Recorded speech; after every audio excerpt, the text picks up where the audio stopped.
এবার রোজ রুমকি আর তিলকের ডিশে প্রবলেম হতে শুরু করলো। তুমি কি ভাবছো আমি কিছু টের পাচ্ছি না? রোজ দুপুর বেলা ওই দিশের ছেলেটা কেন আসে?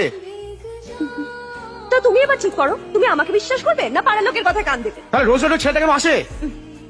আজব তো, প্রতিদিন যদি অ্যান্টেনা খারাপ হয়ে যায় আমি কি করব? তোমার বয়সের সাথে সাথে ভীমরতি জেগেছে। তোমার টিভি দেখা নেশাটা কমাও। তোমার লজ্জা করে না? এক ছেলের মা তুমি। একদম আমার উপর চেঁচাবেন। এই তুমি ছেলেকে চিনতে তাকাও। পুরনো প্রেমিক তাই তো? বারবার জিজ্ঞেস করেছি, বারবার আর বারবার তুমি ওকে মিথ্যা কথা বলেছো। ওই বাবার কথাটা একটু মাথা লাগলো তোমার? তুমি কি পাগল হয়ে গেছে? তোমার মাথা আরাম হয়ে গেছে?